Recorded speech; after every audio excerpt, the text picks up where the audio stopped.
My name's Joe Jordan. I'm with the Mutual UFO Network. I'm a state section director, field investigator, and research specialist. I'm from Brevard County, Florida. That's where the Kennedy Space Center is located. Wouldn't want to be anywhere else in this business. Of course, nothing happens there, right? Trust me. No, it does. I want to make sure everyone sees the warning sign up here. The following presentation may alter your preconceived notions about alien abductions. Most of you have been hitting some of the lectures here. You're going to talks that you wanted to hear. You wanted to hear the information they had. I must warn you, this is not one of those talks. I titled this talk, The Unwanted Piece of the Puzzle. In the UFO community, all of the researchers that you've been listening to, we all have a specific area that we're working on. This is why all the talks are different, okay? We've all been given a piece of the puzzle to work on, the UFO piece of the puzzle. We bring all these pieces together after we've done our research and we've done extensive work. We'll be able to see the actual picture of what this phenomenon is about. The reason I call it the unwanted piece of the puzzle is because 15 years I've been doing this work. When I bring my puzzle piece to the table, they don't want it. They are afraid that the piece that I have is going to change the preconceived notion of what the picture's supposed to look like. That is not objective, open-minded investigation or research. Do we have open-minded and objective people here today? Yes. Are you sure? Because I must warn you, you may hear something you don't like. But I challenge you, if you're going to be open to looking at what the answer is to this phenomenon, you must look at all the information. And I will tell you through experience, this is not happening. Okay? I am the most hated man in ufology. But thank God I got a chance to come here and share this information. Taken me 15 years to get to this point. I'm glad you're here to hear it. And you'll get to take it and share it. All right? Are we ready? Yes. How does one become a UFO investigator? Lots of different ways, but I'll tell you the way I did it. I was on a plane trip to visit my brother in Alaska. I'm out of Kennedy Space Center area.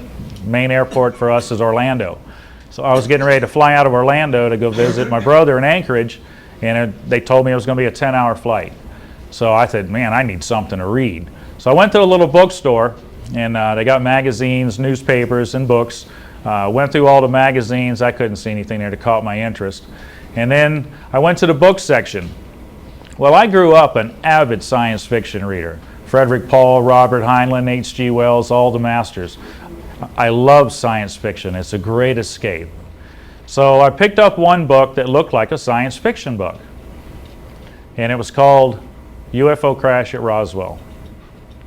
I turned it over to read what the back of what it was about, and I thought for sure this was a fiction story. And I looked at the back of it, and these people that had written this book were saying this was scientific research investigations on an actual event. And I thought, well, how can that be? This is science fiction. I had never had any interest in UFOs. Well, being that the science fiction part of it tweaked my interest, I bought the book and I started to read it on the plane. Within 3 days, I was done with that book and looking for more. That book absolutely opened my eyes to something that I had never been familiar with before, and I wanted to know more. When I got back from the trip, there was a recently opened store in Orlando, a fellow named Jim Greenan, who opened up a UFO museum downtown Orlando on International Drive, where all the tourism stuff is. And I saw a little blurb on TV talking about him, and I said, man, I got to go talk to this guy. So I went over there, spent a couple trips over talking to Jim and his wife Mary, and Jim shared with me, after listening to me a couple times making a trip over, that I had a good interest in this ufology stuff. He shared with me that he was the state section director for Orange County, which is Orlando, for the Mutual UFO Network. And he said, you know, if you've got this keen of an interest in this subject, I can actually help you get to the point where you can do research yourself and you can start looking for your own answers as much as being able to read all the books that he had available there, offered in his place, to catch up on research.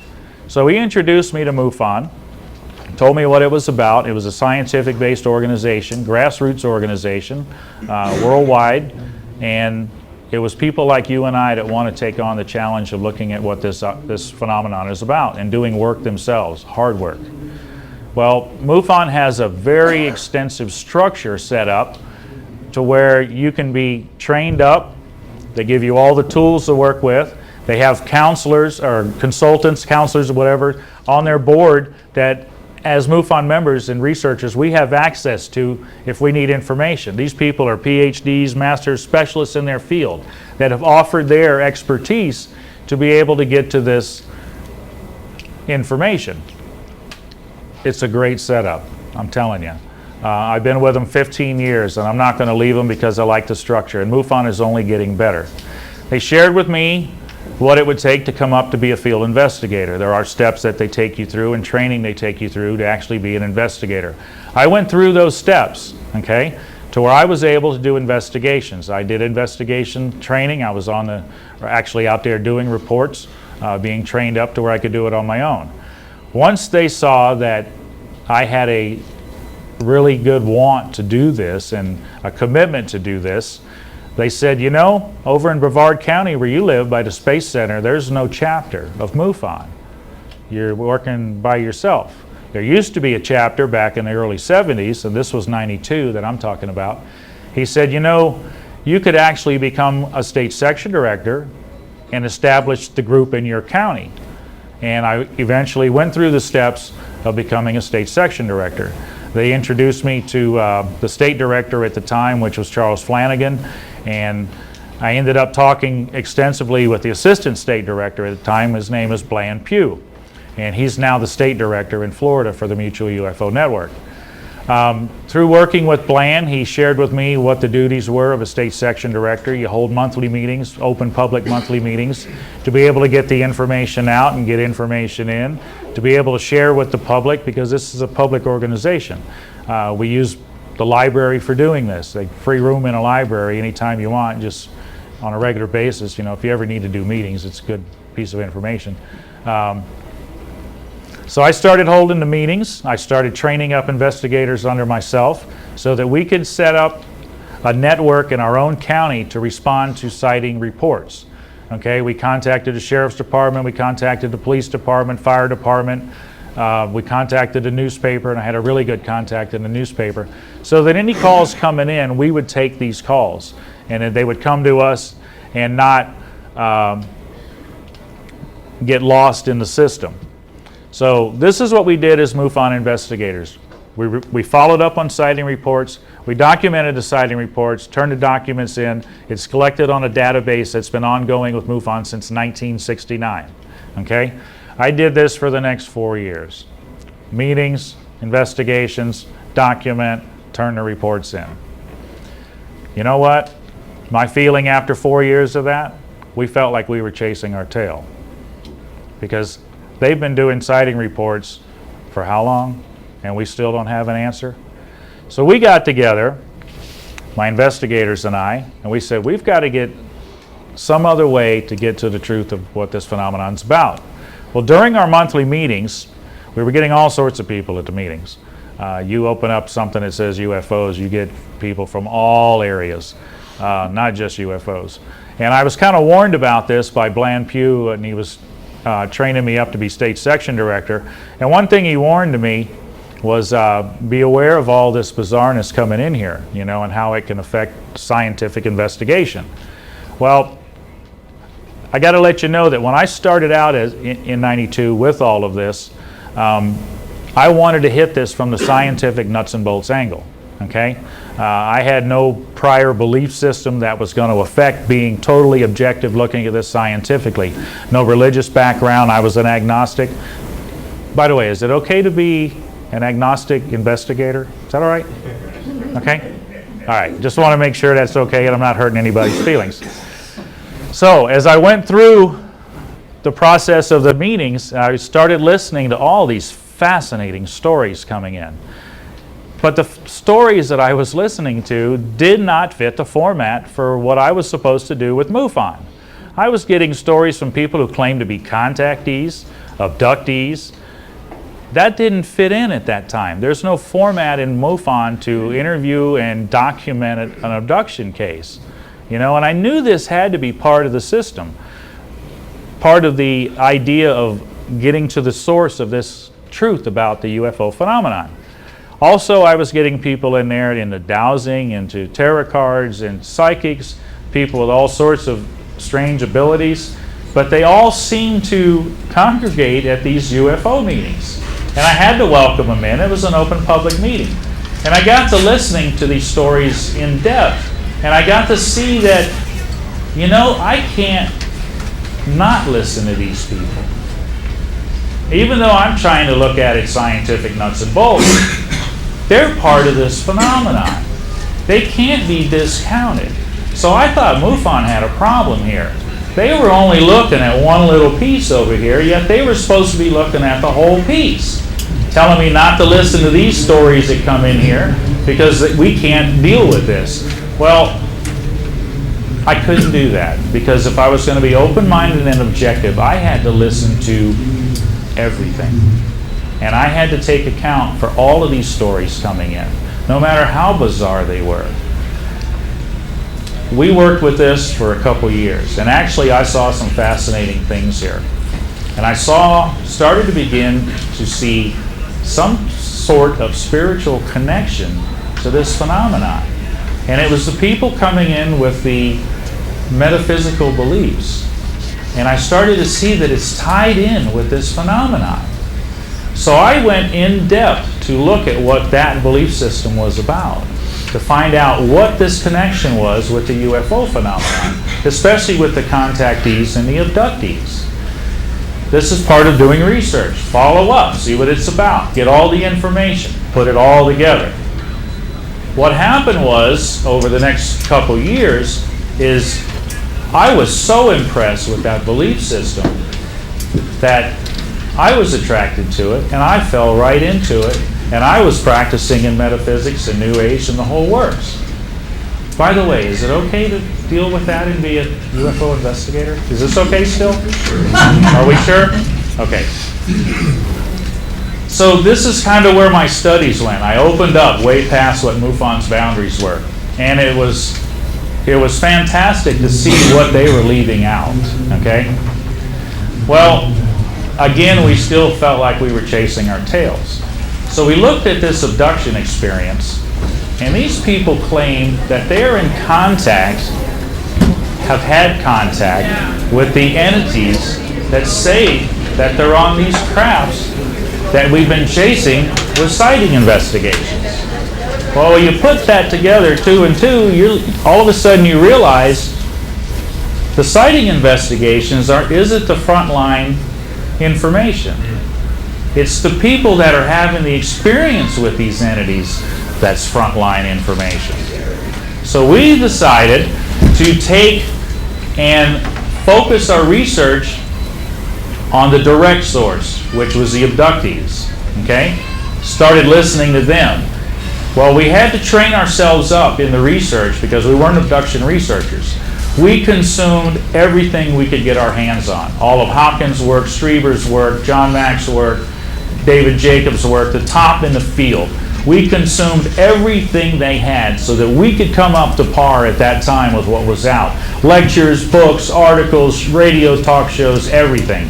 We wanted to make sure before we started working in people's personal lives that we weren't going to do any harm.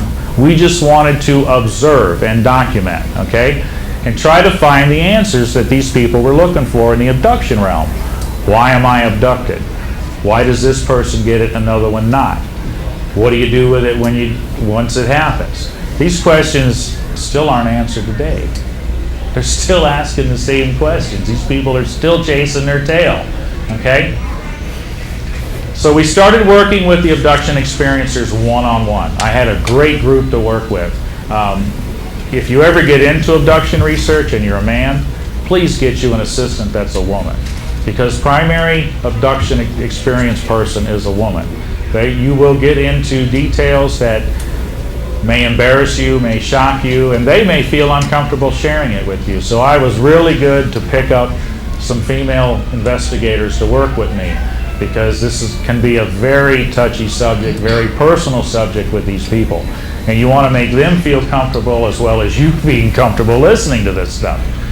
Well, we started getting case after case after case. We started seeing the same patterns that Jacob, Strieber, Hopkins, all of them were seeing, okay? We weren't seeing anything different.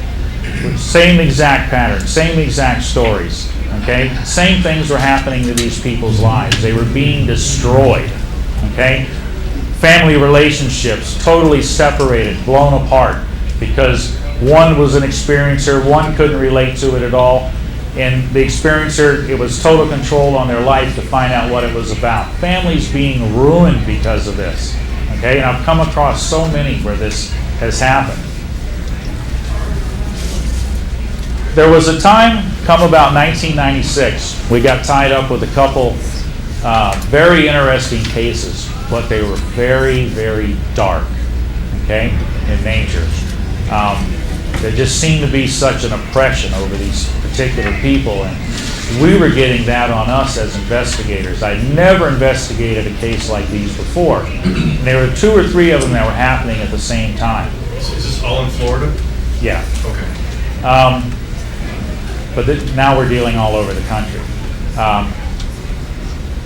One of the female investigators working with me started seeing that we were running into some major issues. Okay, we were not keeping in control of the situation. There were some issues going on, like these people would keep us awake at all times by calling us, wanting to share more info. It was almost like there was a brainwashing going on of their part on us as investigators. They were sucking us right into this, and it was a really dark experience. Well, her looking at that from the outside, she says, you know, you guys have got a problem here, and you're not recognizing it. And you really need some kind of protection when you go into this type of atmosphere, okay? Because I'm telling you, there's some dark forces at work here. I didn't know what she was talking about. When I talked to her a little more, come to find out, this is a Christian gal working with us. And she was seeing something from a different perspective than I was, okay? And I said, what are you talking about? And she says, you need some kind of protection going into this type of work, because now it's getting dark and now you guys have no clue what to do with it. Well, remember, I was in metaphysics and New Age. I pulled out a pocket full of rocks that had all sorts of power, dude. I've read the books on them. I know what they're good for. I know what they're good for. And I thought I had all the protection there was, all sorts of nice little neat things. But she says, no, I'm not talking about those. I'm talking about true protection from this. And I said, well, what do you got? You know, what do you got better than all this? You've seen where I've been dealing with. And she says, it's right here. And she hands me one of these. And I said, no. I said, that's got nothing to do with this UFO phenomenon. And she says, well, can we look at it? And I said, no, it doesn't have to do anything with this. And she says, well, wait a minute here. She says, you've told everybody you're the most open-minded, objective person doing this type of research. Well, guess what? I just got busted. So I said, all right, let's see what you got. Well, something major happened. Because I had gone from agnostic to looking at the spiritual realm and the metaphysical world, the New Age world, I developed a hunger to know the truth about spirituality. For the first time in my life, she showed me something here. I mean, most of us have grown up in the church in some form when we were younger. So we have a memory of things we were taught. Well, she was able to show me in a matter of a few minutes of something that all my growing up years, somebody had missed teaching properly or not giving me the whole teaching. You know, it just didn't click through. And I grasped something that seemed to be all powerful here, and I saw the protection that was offered through this that absolutely would be over any type of oppression. And I said, you know, I want that. because I want to continue doing this. And I don't want to get beat up working with these people. So I went through a little study with her, and the next thing I realized is, yeah, this is what I want to do. I want all of this protection. So I became a Christian. Now, is it okay to be a Christian investigator? Yes. Okay, are we okay here? Yeah. Okay? Is it okay to be Hindu or Buddhist or any of those two? Yes, we want people to be able to look at this from whatever perspective. Okay, because all of these are pieces of the puzzle that come in. Well, I became a Christian believer in November of 1996. And I wanted to know, as an inquisitive investigator, researcher, what the heck is a Christian? Show me what this is. What did I just get into?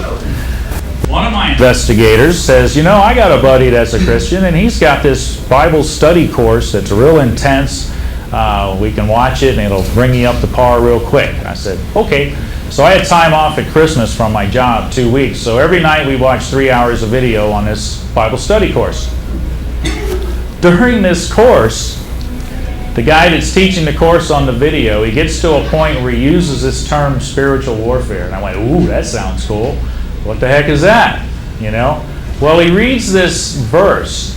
We're sitting there on the couch, comfortable as can be, being taught by this video that's who knows how many years old. But it was good, intense, powerful, and fast. I learned as much in those 2 weeks as it would take me 50 years of sitting in church learning, which was great as an investigator researcher.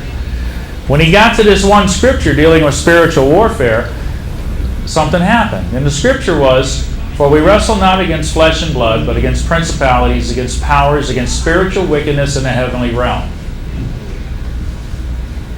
That's powerful stuff. In an instant, while I was sitting there, something happened. When I was in the metaphysical realm, I heard about all sorts of people having visions, never had one, but knew what they were about. In an instant, sitting there on the couch, a vision of an alien gray in front of my face. And in an instant, the gray morphed to the most horrific thing I ever seen in my life. And I said, stop that video. I said, I got to tell you guys what I just saw. And they were like, well, what are you talking about? And I shared that with them. That scared the hell out of me. I told my partners, I said, you know what? We shouldn't be messing with this stuff. This is wrong. We need to I'm going to stop. I'm done with this. I've just been shown what this is. I've just been shown to the point that I know that I know that I know. Okay? It was satisfying enough for me. I didn't care if they'd agreed with me or not. I told them, I'm done. I should not be here. I don't want to be here. I'm done with this. About a month goes by. And I keep getting this feeling, you're not done with this. I'm going, yes, I am. They say, no, you're not. I'm going, yes, I am. I'm through. I don't need to be dabbling here. And then in the Christian realm, Christians feel that God talks to them in different ways. Well, I'm a brand new believer, not understanding all of that part of it. And something keeps telling me, you need to take what you just learned back to where you came from. And I'm going, God, if this is you talking, I can't take this back there. These people don't believe this. They think it's maybe a good book to live by, but they don't believe the stories in here. They don't believe this to be the inerrant Word of God, which is what Christians call it. I'm going, you got to give me something better than that. Well, they never told me you're not supposed to talk to God like that. Well, I did, because I didn't know any better. Well, the next thing I know, I get this feeling, you already have it. And I'm like, what? I already have what? You already have it. You videoed it. And I talked to my partner. I said, do we have a video here that maybe we need to go back and look at? He says, what are you talking about? And I shared this with him. And he says, well, I don't know. Let's look through what we got. We found a video that had been done 6 months before I became a Christian. A 2-hour video with an abductee. This was a male abductee. He had shared his entire story with us. We had it on video. We sat there in front of him this close, watched him, listened to him, Never heard a word. We went back and looked at the video. Remember what I told God? I said, you got to give me something better than that? It was on the video. We already had it. Couldn't see it, couldn't hear it while it was happening. Looked at that video and our jaws just dropped. In this experience this guy had, typical abduction experience, there was a lead into it, there was the actual experience. During the experience, this guy states that, telling us the story, that he called out in the name and authority of Jesus Christ to stop the experience. And it immediately stopped. We had never heard this anywhere in the realm of alien abduction research. Ever. So I'm thinking, this is an absolute fluke. This is not making sense. We need to find out a little more, see if somebody else maybe have heard of this. I started getting on the phone and calling some of the top abduction researchers in this country. I got their contacts. They're great guys. A lot of people met them. Listen to their talks. And I said, guys, can I get a minute of your time? Oh, sure. What you got? And I shared this experience with them. And I said, can you help me make sense of this? Have you ever heard of this? You ready for all this? They said yes. And I said, well, wait a minute. I've read all your stuff. I've heard all your talks. I've got all your articles. Never once have you guys stated that this was even possible or ever had been done. Why not? We're relying on you for the truth. One of two answers, sometimes both, with each one of them. First off, they'd say, can we go off the record? And I'd say, sure. Just help me here. Off the record means I can't tell you who said what, but I can absolutely tell you what was said. Okay? What was said by these guys is, well, we didn't know what to make of it. That's fine, I can deal with that, you know. But then it was the second answer. We didn't want to go there because it might affect our credibility in the realm. They're withholding information. You guys have heard the term cover-up for how many years now? The cover-up, you must listen to this, is not the major point with the government. The cover-up is amongst the researchers that you guys are relying on for the truth. You pay money to hear them. You're constantly waiting for them to give updates. They are withholding information. How do I know this for sure? Because once they shared this with me, they just told me there's more cases out there. I'm going to go find them. I told these guys, I said, look, you may not be able to share this information, but I'm just a guy that works at a boat company. I'm an independent researcher. And if these cases are here, I'm going to go get them, and I'm going to document them, and I'm going to share the information. You know what they said? Please do. We can.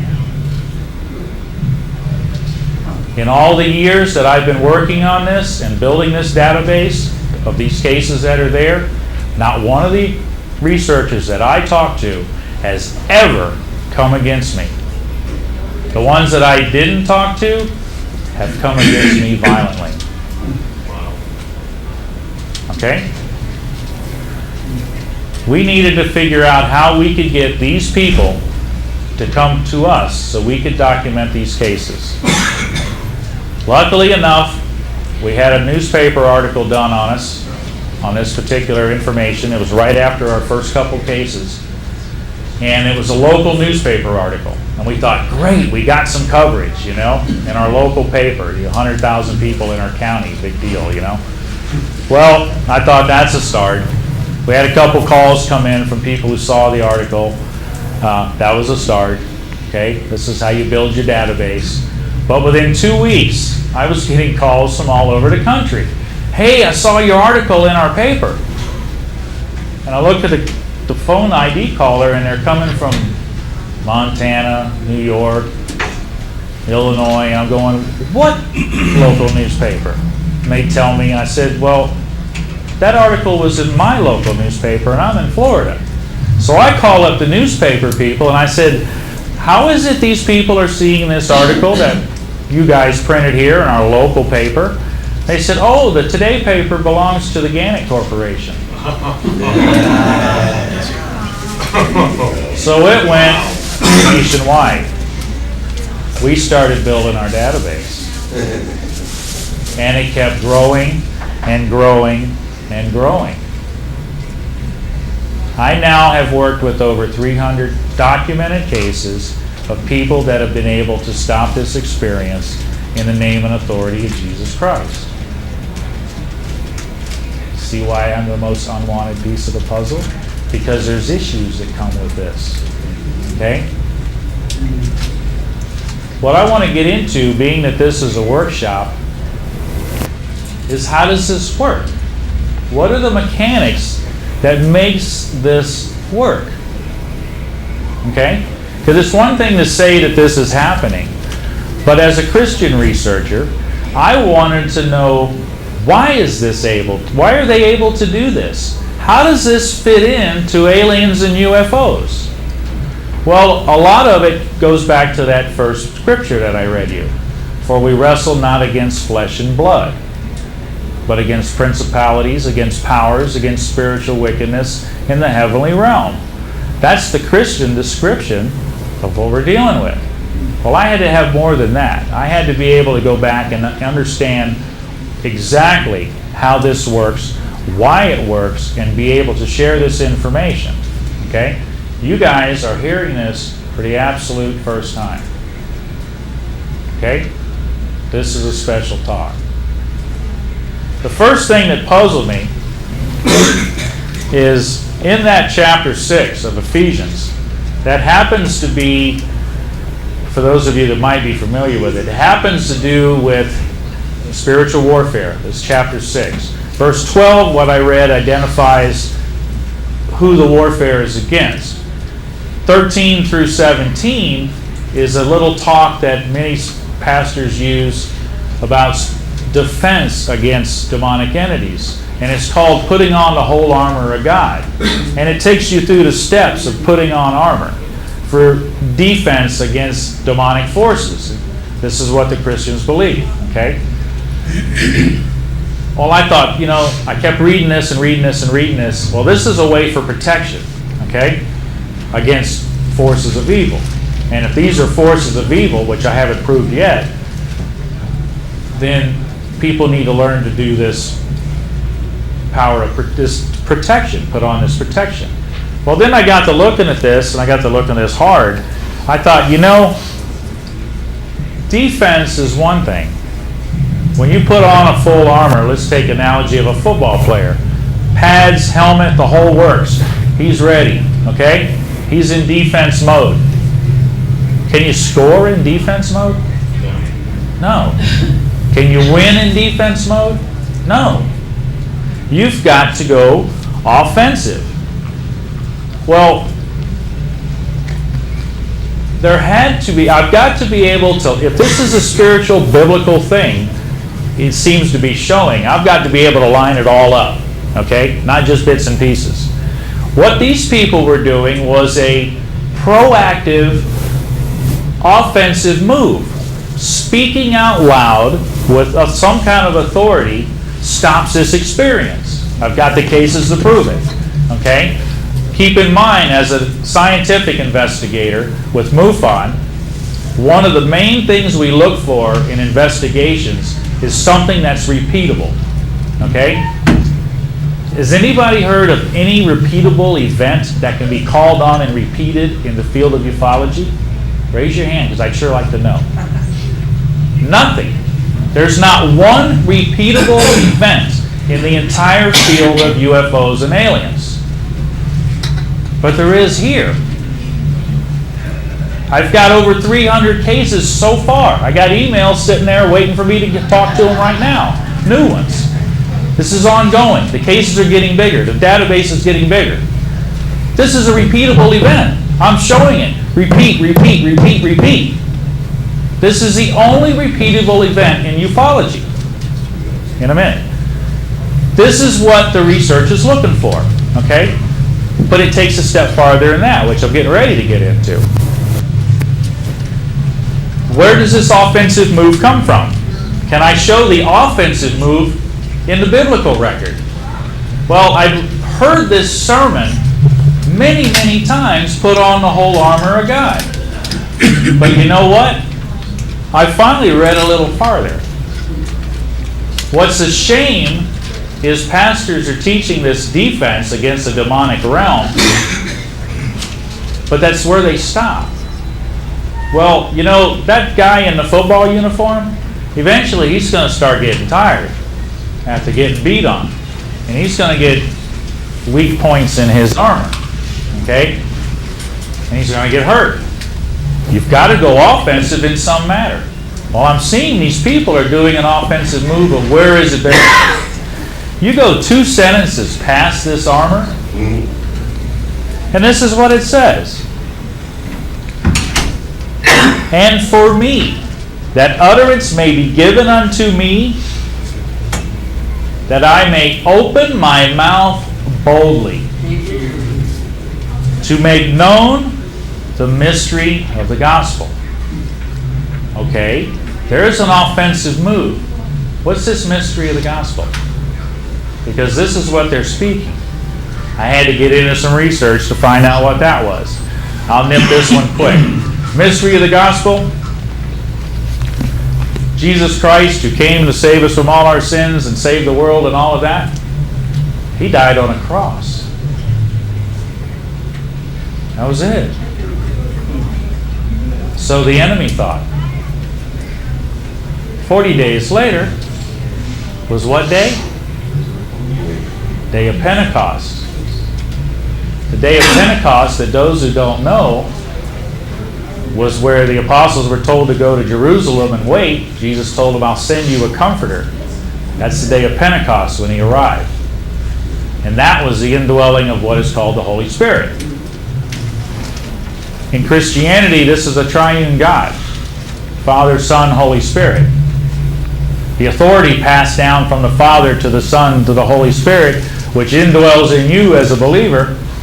You just picked up that authority. That was the mystery that the enemy didn't know. That is the authority that's been given to Christians to be able to stop this experience. Well, if they're stopping this experience that is in the appearance of alien grace, doesn't that make you think that maybe something's wrong here? You ever listen to the messages that come from these entities? The Greys, the Nordics, all of it? This is something that isn't looked at either. Look at the messages. It may not be the craft you're going to get an answer from. It may not be the entities you'll figure out. But the power is in the message. And it's always the same message. You really need to look at this. There's plenty of work out there. It's always anti-Christ, anti-Bible, anti-God. You know how many religions are in this world? And all different? And they come all the way across the solar system to just go against one, and none of the others agree with each other either? What sense does that make? There's something obvious here that they're pissed at that particular one. Why is that? Why is this one so important that they're doing all of this and giving all these messages to stop this one? This has got to be looked at. There's got to be something going on here that's giving this information. That's giving us an ability to look at this and go, there's something wrong. Why is this happening? Okay? Maybe because it might be true. And if you look at it in that light, you know, I'm kind of wondered if maybe they're not aliens at all. Makes you want to question that. To give you a little other information that might back this up. Is the abduction experience even real?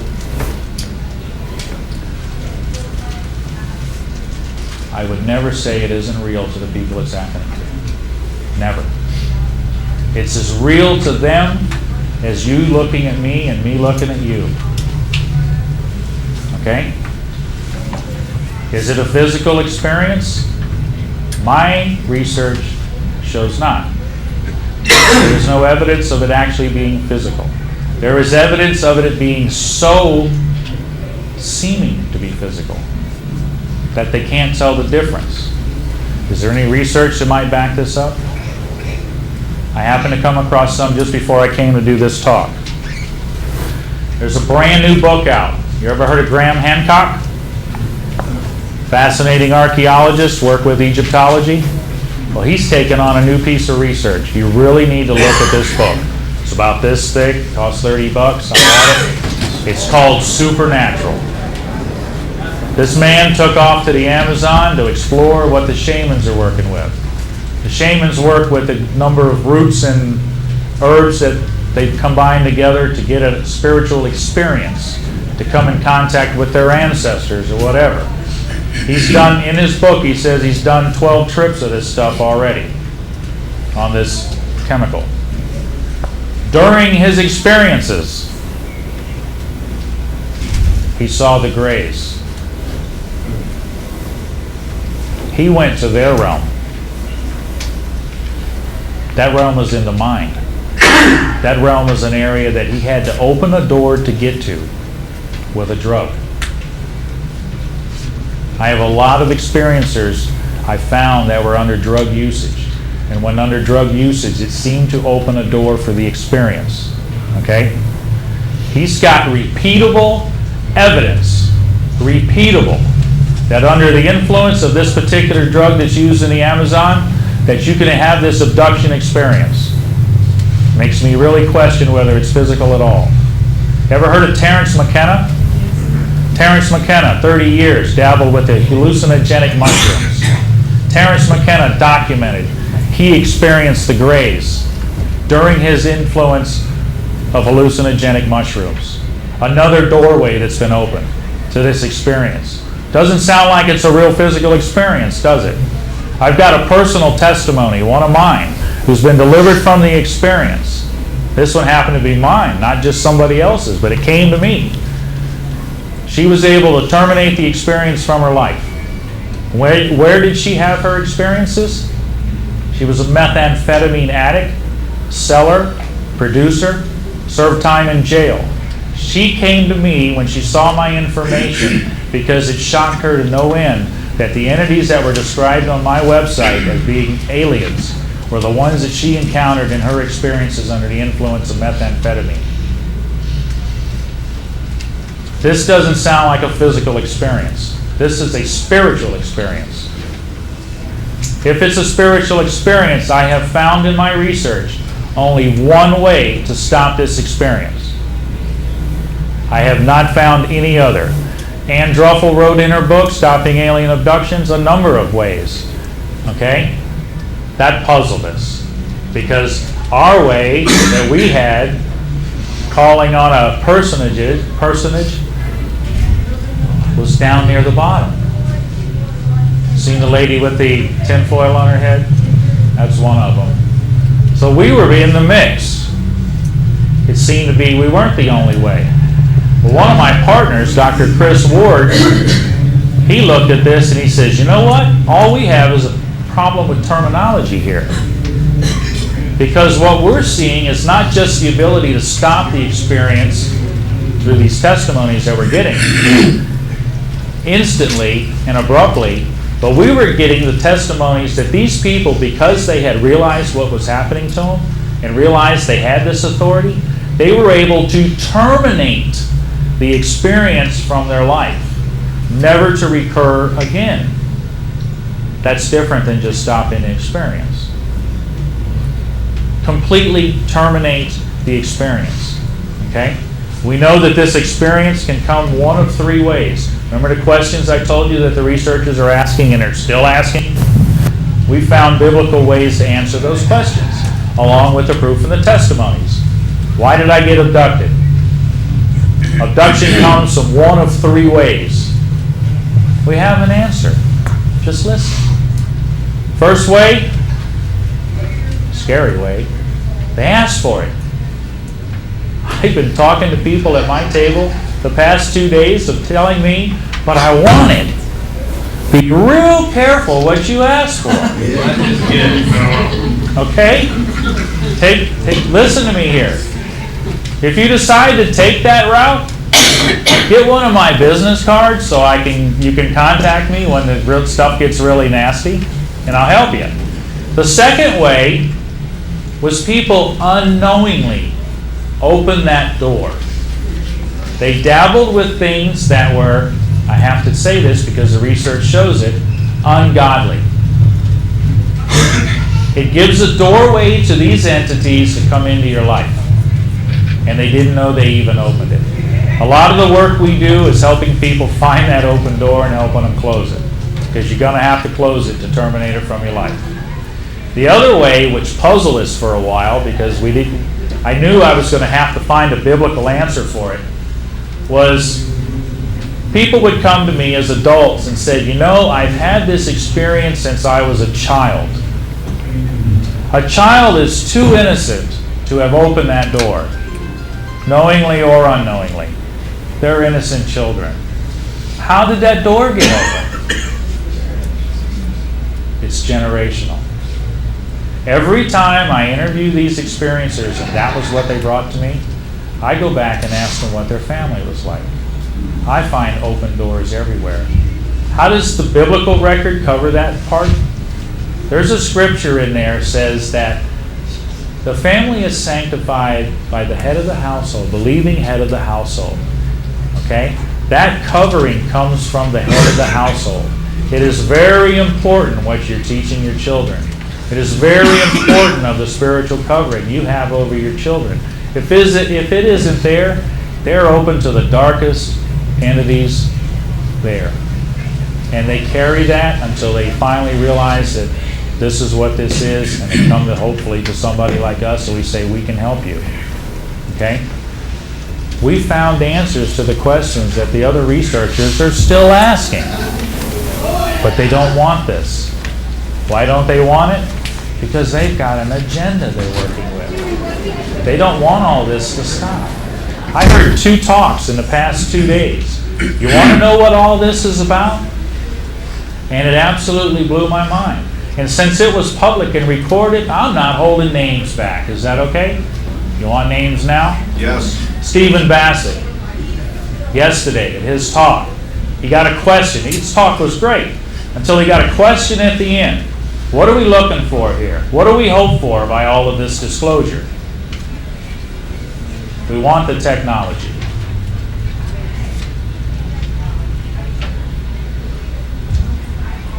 Okay?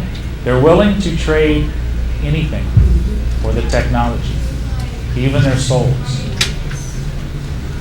I went down to the MUFON guys down at the museum yesterday afternoon. James Carrion, new international director of MUFON. I've been with MUFON 15 years. He'd just taken over as new international director. I had a chance first time to meet him. I went down and listened to his talk. I asked a question at the end. I said, you know, when I started in this 15 years ago, we had one mission statement. Now, we have a new mission statement. Why did that mission statement change? The mission statement is, the objective of MUFON is the scientific investigation of UFOs for the benefit of humanity.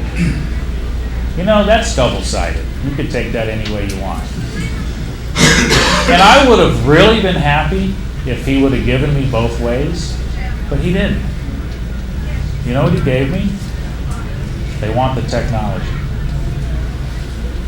These people are willing to sell their souls, yours, mine, theirs, to get this technology that they think will save this planet, without looking at who they're really trying to get it from. As far as this so-called technology, when it comes to the entities themselves, we've seen effects of technology that these entities have and that are teasing us with, okay, to get a control over us. It's not a good barter system going on here. The so-called technology that some of the researchers say that the entities have if you really stop and look at it, and if you're looking at it from the side that we're looking at it, from the Christian perspective, that's not technology at all. That's ability. These entities, if you look at it from the biblical perspective, are what are called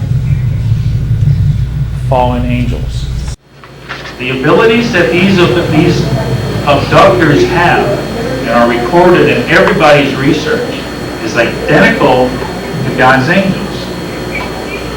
Their ability to manifest from wherever to physical. Their ability to transform.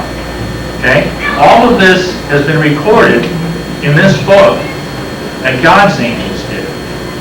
They have the same ability, just with a different message, because they're angels too. But they're what are called the fallen angels.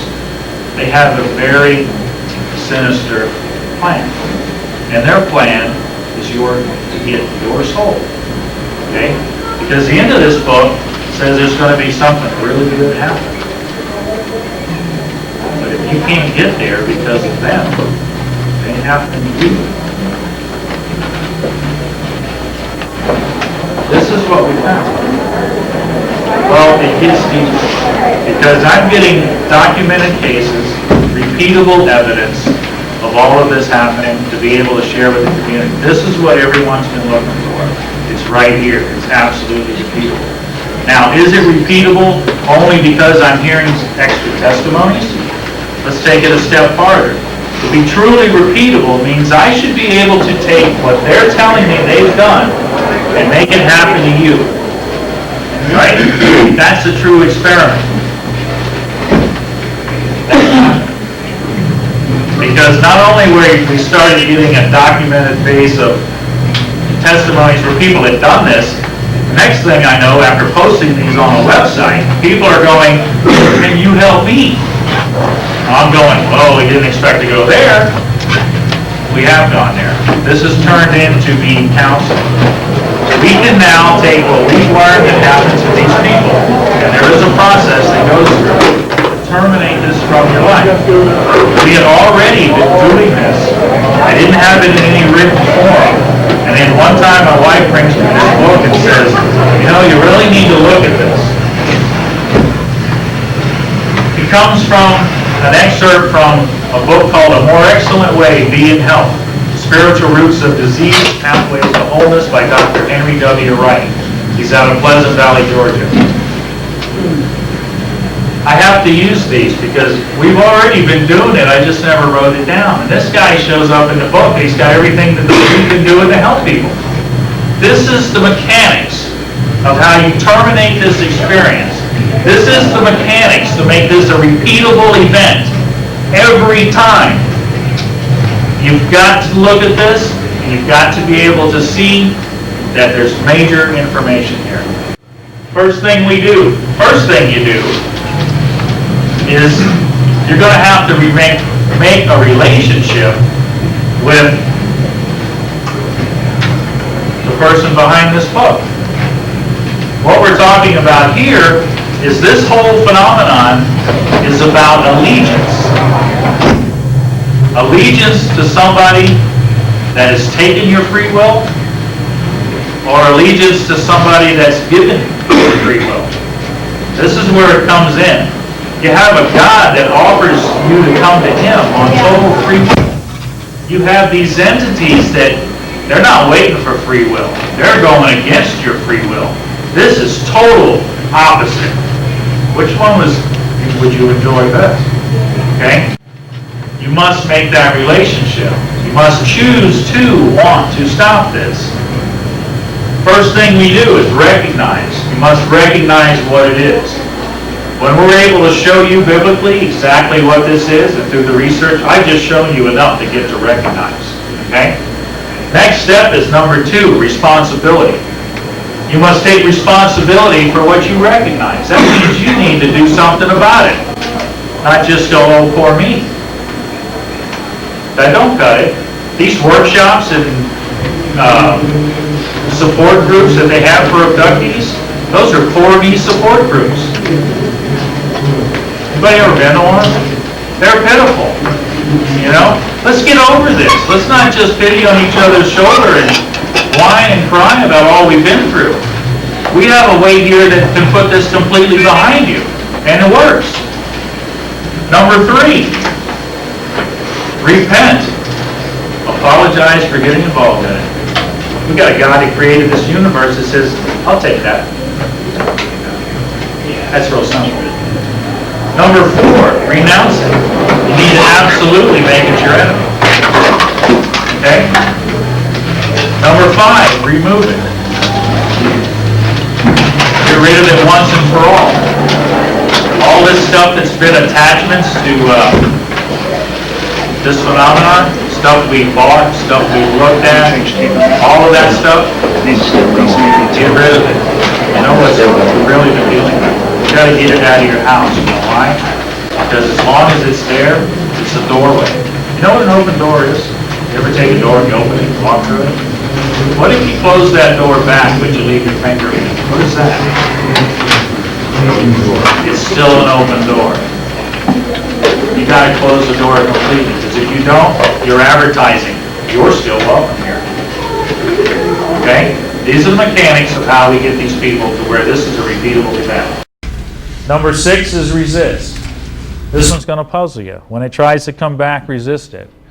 It's going to try and come back because it's going to test you, because they know what we're doing. They know what this is about. They don't want to give up this allegiance you've given to them. This is about control. Absolute control that they want. They're going to harass you. It's going to happen again, most likely.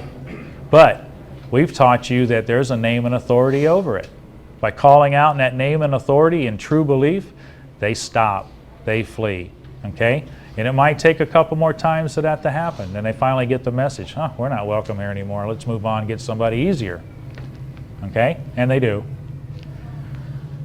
Number 7, rejoice. Give thanks to the God that helped you do this, that stood by you. These guys didn't want to stand by you at all. They just wanted to ruin your life and control you. You got a God that'll stand by you and help this happen. Number 8 is restore. Help someone else to get free. You know how you do that?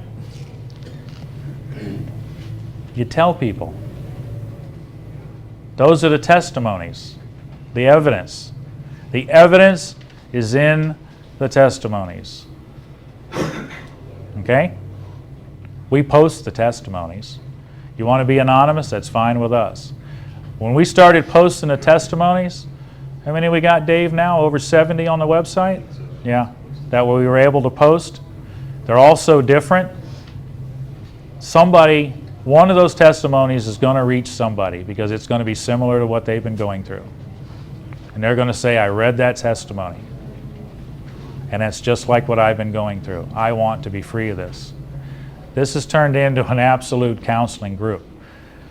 We've actually gone that step into full counseling. Myself, Dave Ruffino, Jim Wilhelmsen back there in the back, we formed the AACCOA.org, Alien Abduction Crisis Centers of America. We knew that through the studies, they're estimated 5 million people in this country have gone through this experience with nowhere to go for help. In the Christian realm, that's called a mission field. There is less than 10 fingers on my hands of people who are helping these people. We're all alone in trying to get this to help people. We're growing. We put this site together and we started bringing other counselors in. We now have counselors scattered throughout the country. We now have branched out to where we're probably going to have to change the name because we got them in other countries wanting to come aboard and help share this and help people. This is repeatable, and it's getting more and more repeatable. This cannot be denied as being a real thing that's happening. Okay? The only repeatable event in the whole UFO study. You will not find it in anybody else's talk anywhere. And I give you this talk free. I even give you the CD with the talk to take it home with you. I look for no monetary gain. All I was called to do was to help people. Now, you guys are sitting there and you're going, yeah, right. Where'd this guy get all this stuff? How can I trust what he's saying is true? Can you? Do anybody know me here? No. So how can you trust what I'm saying? Can I help you trust it? Trust me? How about I do this one? Don't trust me. Trust the testimonies. How about if I bring you living testimony?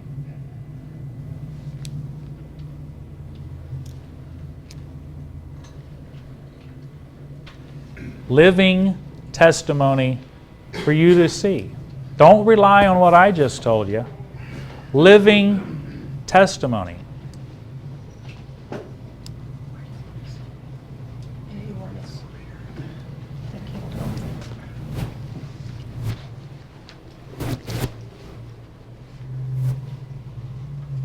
This is not deniable now.